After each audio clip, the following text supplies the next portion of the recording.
तो ये है समान हिंदी का प्रैक्टिस सेट 9। इसके पहले हमने आपको 8 प्रैक्टिस सेट करवा चुके हैं और ये हमारी 9वीं नंबर की प्रैक्टिस सेट दोस्तों ये यूपी पुलिस के लिए बहुत ही इंपॉर्टेंट प्रैक्टिस सेट होने वाली है। तो आइए वीडियो को स्टार्ट करते हैं और प्रैक्टिस सेट के माध्यम से अपने आप को परखते हैं कि हमारी हम कितने पानी में हैं, कितने क्वेश्चन अटेम्प्ट कर पा रहे हैं। तो प्रैक्टिस सेट के माध्यम से समझते हैं, ठीक है। आइए दोस्तों स्टार्ट करते हैं। पृथ्वीराज रासो के रचनाकार हैं, कौन है? पृथ्वीराज रासो के रचनाकार हैं जयदेव, चंद्रबरदाई, जगनिक, विद्यापति। बताइए आप लोग। और आप लोग दोस्तों अपने आंसर जरूर कमेंट करके बताइएगा कि कितने आपके सही होते हैं, ठीक है। तो करेक्ट आंसर होगा पृथ्वीराज रासो के रचनाकार हैं दोस्तों चंद्रबरदाई। करेक्ट आंसर होगा चंद्रबरदाई, ठीक है। अगला क्वेश्चन, कबीरदास की भाषा कैसी थी? ब्रज भाषा थी, कन्नौजी थी, सदुक्कड़ी थी या खड़ी बोली थी? कैसी भाषा थी कबीरदास की, बताइए। तो करेक्ट आंसर आप लोग बताइए कैसी थी। तो दोस्तों कबीरदास की जो भाषा थी वो सदुक्कड़ी थी। करेक्ट आंसर आपका सी होगा सदुक्कड़ी, ठीक है। अगला क्वेश्चन, पल्लव के रचयिता हैं, बताइए पल्लव के रचयिता कौन है? सुमित्रानंदन पंत, निराला जी, जयशंकर प्रसाद, महादेवी वर्मा। तो पल्लव के रचयिता कौन हैं? तो करेक्ट आंसर होगा दोस्तों सुमित्रानंदन पंत जी पल्लव के रचयिता हैं, ठीक है। अगला क्वेश्चन, चिंतामणि के रचयिता हैं, चिंतामणि के रचयिता कौन है? चिंतामणि के रचयिता कौन है बताना है। जयशंकर प्रसाद जी हैं, महावीर प्रसाद द्विवेदी हैं, रामचंद्र शुक्ल हैं, हरिऔध हैं। कौन है चिंतामणि के रचयिता, बताइए। तो चिंतामणि के जो रचयिता हैं दोस्तों वो रामचंद्र शुक्ल हैं। कौन है? रामचंद्र शुक्ल। अगला क्वेश्चन, भाषा के शुद्ध रूप का ज्ञान किससे होता है? भाषा के शुद्ध रूप का ज्ञान किससे होता है? लिपि से होता है दोस्तों, व्याकरण से होता है, लिखित भाषा से होता है या इनमें से कोई नहीं? किससे होता है भाषा के शुद्ध रूप का ज्ञान, बताइए। दोस्तों जो करेक्ट आंसर होगा वो होगा व्याकरण। व्याकरण से भाषा के शुद्ध रूप का ज्ञान होता है, ठीक है। अगला क्वेश्चन, हिंदी में स्वतंत्र रूप से बोली जाने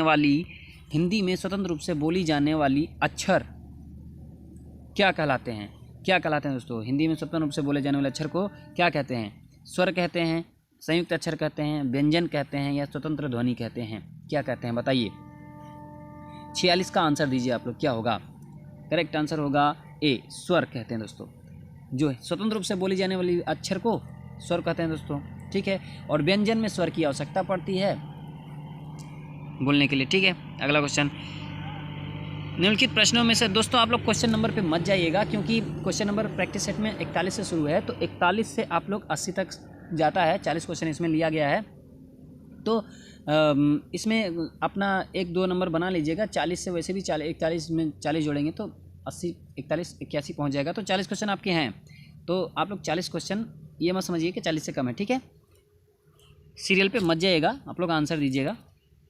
निम्नलिखित प्रश्नों में 4 वैकल्पिक वर्तनी है, सही वर्तनी वाले शब्द का चयन करना है। अनुच्छेद, अनुच्छेद, अनुच्छेद, अनुच्छेद। कैसे अनुच्छेद लिखा जाता है? अनुच्छेद का जो तरीका है कैसा है? 47 का आंसर दीजिए आप लोग।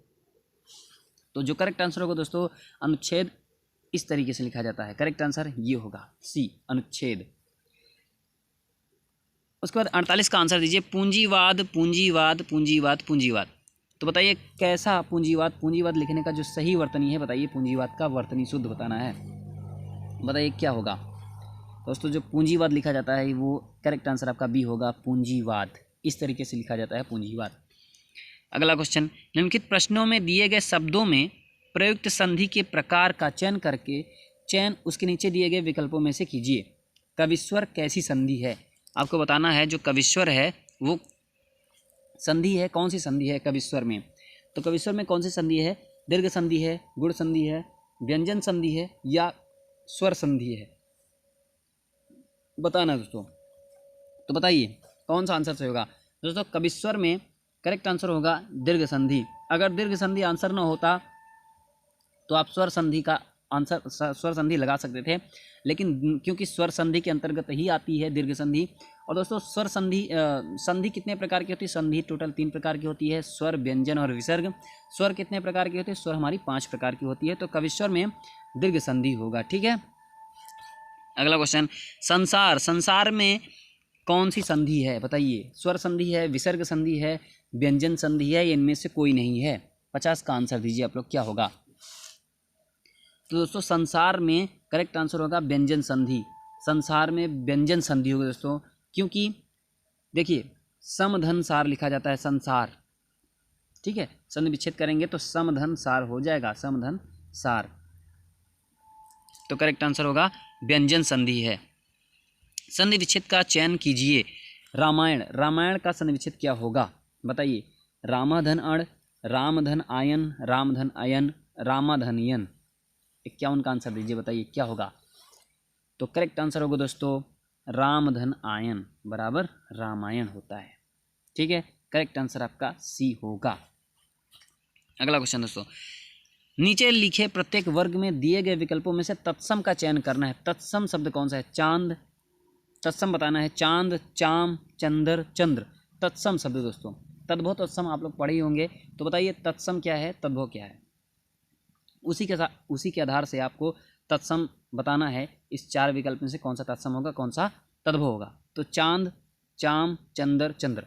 52 का आंसर करिए आप लोग। तो करेक्ट आंसर होगा दोस्तों चाम। चाम जो है तत्सम है, बाकी चांद, चंद्र, चंद्र ये सब क्या हैं? तत्सम नहीं है, ठीक है। तो करेक्ट आंसर होगा दोस्तों चाम, बी ऑप्शन।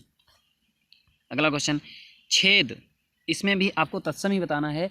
छेद, डंडा, विवाह, सींग, बताइए कौन सा इसमें से तत्सम है? तो करेक्ट आंसर होगा दोस्तों विवाह। विवाह कैसा है? विवाह आपका तत्सम है, ठीक है। अगला क्वेश्चन, नीचे दिए गए विकल्प में तद्भव शब्द का चयन कीजिए। तद्भव बताना है, तद्भव क्या है? बालिका, वेद, आज्ञा, सिद्धि, क्या होगा बताना है। तद्भव शब्द का चयन करना है, बताइए।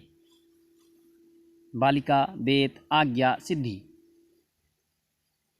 तो करेक्ट आंसर होगा दोस्तों वेद। वेद आपका तद्भव है, ठीक है। अगला क्वेश्चन, निम्नलिखित शब्दों में प्रयुक्त पर्यायवाची छांटिए। पर्यायवाची बताना है आपको, बताइए।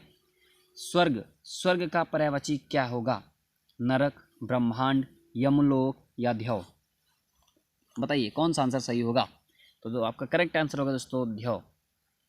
जो स्वर्ग का पर्यायवाची होगा वो ध्यव होगा, ठीक है। अगला क्वेश्चन, कुबेर, कुबेर का पर्यायवाची कौन सा है? किन्नरेश, कोविद, धनाधिप, राजराज, बताइए कौन सा ऑप्शन से होगा? कुबेर का, कुबेर का पर्यायवाची बताना है। तो करेक्ट आंसर होगा दोस्तों धनाधिप। धनाधिप कुबेर का पर्यायवाची है। निम्नलिखित शब्दों के लिए दिए गए विकल्पों में सही विलोम छांटिए। सही विलोम छांटना है। सामंजस्य, सामंजस्य का विलोम क्या होगा? विवाद, कलह, संताप, द्वेष, बताइए कौन सा ऑप्शन सही होगा? करेक्ट आंसर होगा कलह। कलह आपका करेक्ट आंसर होगा। सामंजस्य का जो विलोम होगा वो कलह होगा। ओजस्वी, ओजस्वी का विलोम बताना है। ओजस्वी का विलोम क्या होगा? निराभिमानी, निडर, यशस्वी, निस्तेज, क्या होगा? करेक्ट आंसर बताइए आप लोग। तो करेक्ट आंसर होगा दोस्तों निस्तेज। निस्तेज आपका करेक्ट आंसर होगा ओजस्वी का विलोम। अगला क्वेश्चन, मजदूर मेहनत करता है किंतु उसके लाभ से वंचित रहता है। मजदूर मेहनत करता है किंतु उसके लाभ से वंचित रहता है। इसमें आपको बताना है कौन सा वाक्य है? सरल वाक्य है, मिश्र वाक्य है, संयुक्त वाक्य है, इनमें से कोई नहीं है। दोस्तों हमने आपको बताया है, इसके पहले वीडियो में हमने आपको डिटेल से बताया है कि सरल वाक्य कैसे पहचानते हैं, मिश्र वाक्य कैसे पहचानते हैं और संयुक्त वाक्य कैसे पहचानते हैं। तो दोस्तों सरल वाक्य तो ये बिल्कुल नहीं है, ठीक है। तो कौन सा होगा थोड़ा सा आप लोग बताइए। दोस्तों संयुक्त वाक्य इसका करेक्ट आंसर होगा संयुक्त वाक्य, जिसमें किंतु, परंतु और या ये सब चीज़ वर्ड अगर आ जाते हैं तो वहाँ पे संयुक्त वाक्य होगा। मिश्र वाक्य दोस्तों कहीं पे की और जो आ जाए तो वहाँ पे मिश्र वाक्य होगा। बाकी सरल वाक्य तो जिसमें नॉर्मल क्रिया और करता रहे बस सरल वाक्य है, ठीक है। अगला क्वेश्चन, शुद्ध वाक्य का चयन कीजिए। अगला क्वेश्चन है शुद्ध वाक्य का चयन करना है। शुद्ध वाक्य कौन सा है?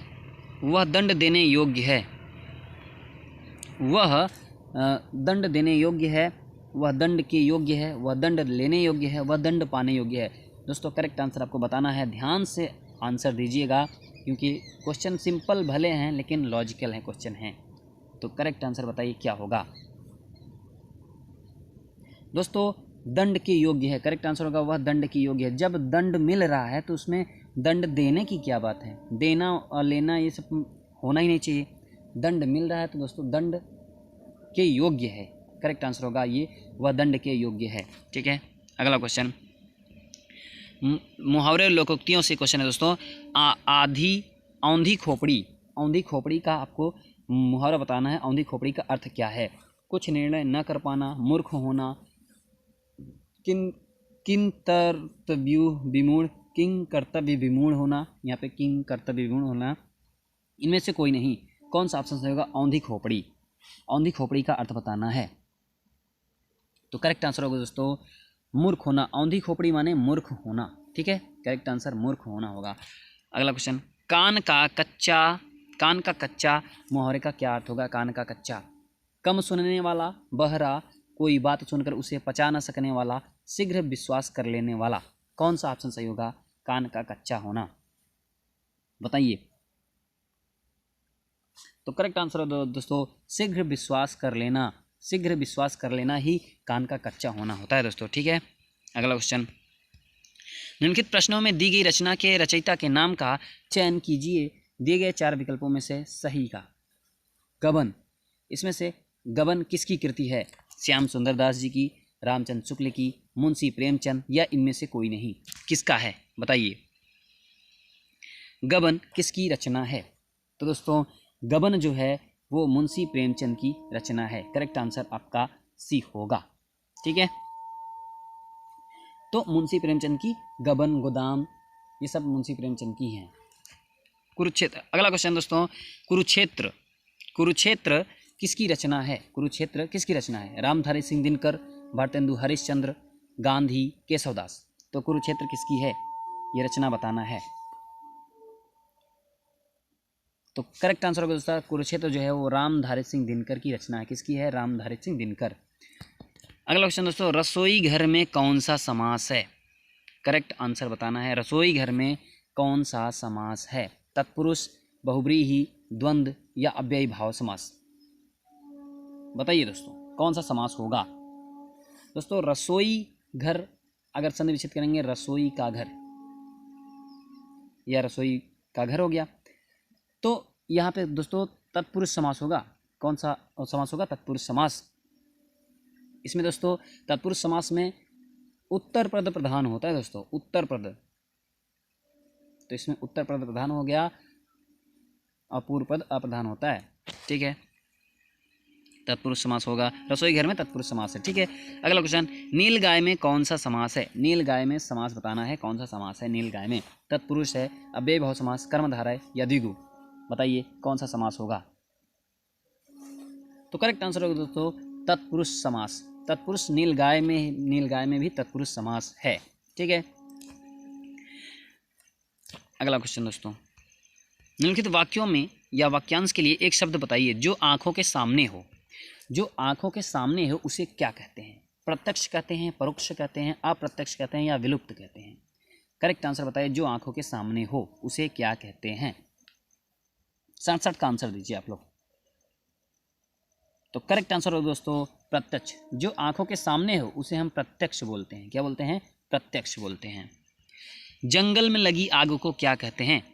बताइए जंगल में लगी आग को क्या कहते हैं? बड़वानल, दावानल, बिरहाग्नि, या जठराग्नि। जंगल में लगी आग को क्या कहते हैं? बताइए। 68 का जवाब दीजिए आप लोग। तो करेक्ट आंसर होगा दोस्तों दावानल।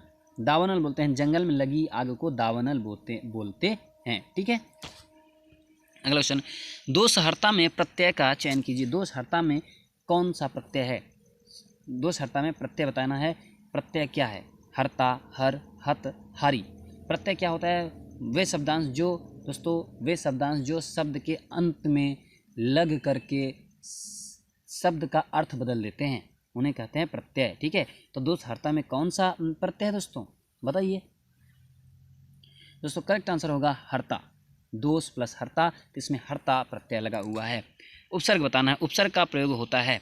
उपसर्ग का प्रयोग दोस्तों होता है। उपसर्ग का प्रयोग कहाँ होता है? आ शब्द के आगे, शब्द के पीछे, शब्द के बीच में, या इनमें से कोई नहीं। तो दोस्तों उपसर्ग का जो प्रयोग होता है, करेक्ट आंसर आपका होगा ए, शब्द के आगे। उपसर्ग का प्रयोग शब्द के आगे होता है, यानी प्रारंभ में। ठीक है, अगला क्वेश्चन, अनागत का विलोम शब्द है। अनागत का विलोम शब्द बताना है। अनागत का विलोम शब्द क्या होगा? वर्तमान, भूतकालिक, विगत या आगत। अनागत का जो विलोम होगा बताइए क्या होगा? तो अनागत का जो विलोम होगा दोस्तों वर्तमान होगा। क्या होगा? वर्तमान करेक्ट आंसर होगा। अगला क्वेश्चन, अधुनातन का विलोम शब्द है। अधुनातन का विलोम शब्द बताना है। अधुनातन का विलोम शब्द है पुरातन, भूतकालिक, प्राचीन, विगतकालीन।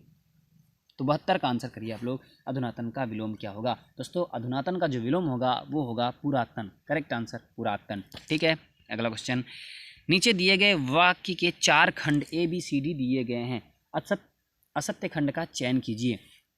राम ने अपनी गलती के लिए क्षमा की भीख मांगी। कौन सा इसमें असत्य खंड है बताना है आपको। 73 का आंसर दीजिए आप लोग। राम ने अपनी गलती के लिए क्षमा की भीख मांगी, कहाँ गलती है इसमें बताइए। तो दोस्तों यहाँ पे जो कमी है वो भीख मांगी, की भीख में, क्षमा की भीख मांग, यहाँ पे क्षमा नहीं की भीख मांगी, यहाँ पे गलती है, डी वाला गलती है। ठीक है, राम ने अपनी गलती के लिए क्षमा मांगी दोस्तों होता है, कि भीख मांगी नहीं होता है। किसी से आप क्षमा मांगते हैं उसको भीख नहीं कहते। ठीक है, तो यहाँ पे की भीख मांगी ये आपका असत्य है। अगला क्वेश्चन, कल 27 अगस्त को क्या होगा? कल 27 अगस्त को कौन तारीख होगी बताइए। बताइए कल 27 अगस्त को कौन,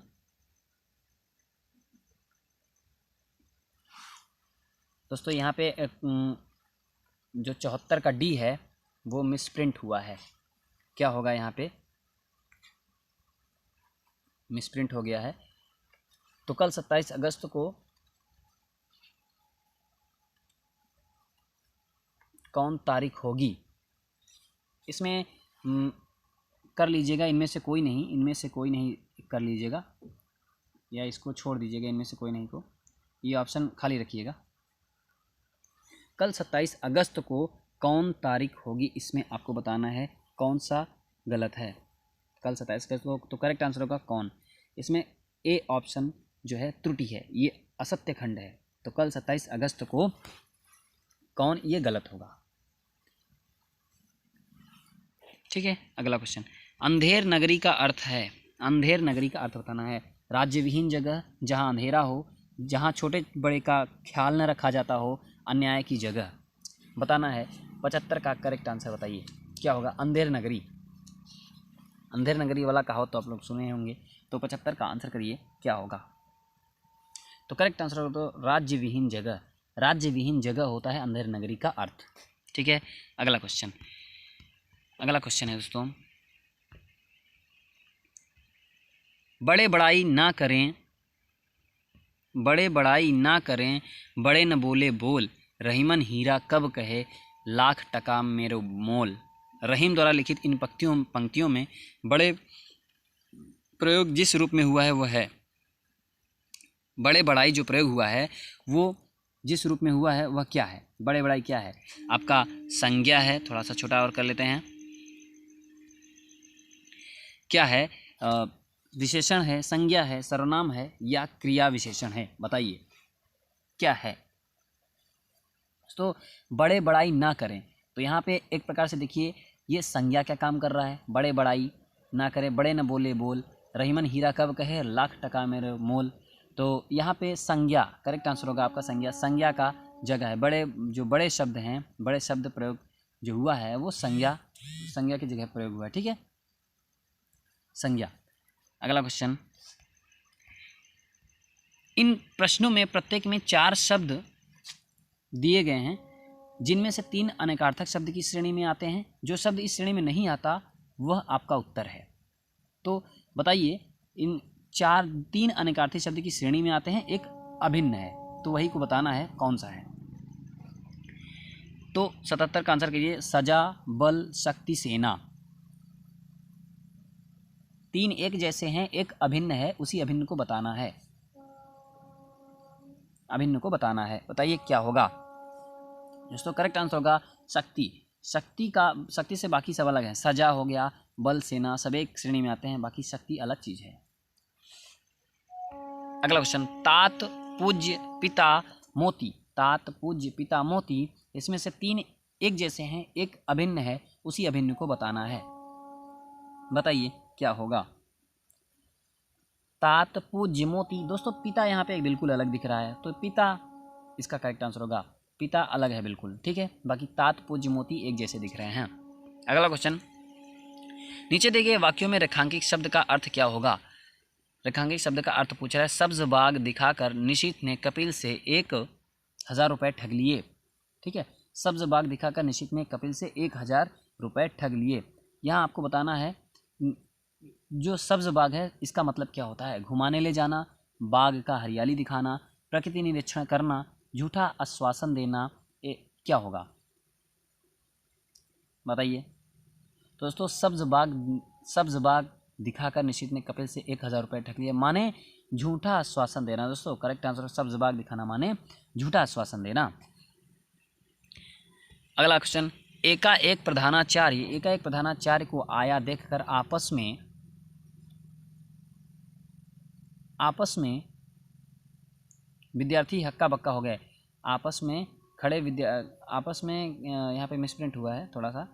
तो एकाएक प्रधानाचार्य को आया देखकर आपस में विद्यार्थी हक्का बक्का। कुल मिला के आपको हक्का बक्का का मतलब बताना है, क्या होगा? अचरज में पड़ना, भयभीत होना, भाग जाना, छुप जाना, क्या होगा? हक्का बक्का को आपको बताना है, हक्का बक्का के यहाँ का मतलब क्या होगा? अचरज पड़ना, भयभीत होना, भाग जाना, छुप जाना। तो दोस्तों करेक्ट आंसर होगा वो अचरज में पड़ना, आश्चर्यचकित रह जाना, अरे प्रधानाचार्य जी आ गए हैं, तो अचरज में पड़ना, यही आपका आंसर होगा। दोस्तों आप लोग कमेंट करके जरूर बताइए आपके टोटल कितने क्वेश्चन सही हुए 40 में कितने आप सही कर पा रहे हैं। दोस्तों अगर आपका 30+ स्कोर है ना, तो आप एकदम अभी आपकी तैयारी एकदम ज़बरदस्त है। जिसकी भी 30+ स्कोर है वो इसकी तैयारी एकदम ज़बरदस्त है, ठीक है। तो आप लोग कमेंट करके जरूर बताइए। अगर वीडियो पसंद आई हो तो दोस्तों लाइक करिएगा और चैनल को सब्सक्राइब कर लीजिएगा। हम आप लोगों को जब तक एग्ज़ाम हो नहीं जाएगा तब तक प्रैक्टिस सेट लगातार देते रहेंगे, ठीक है।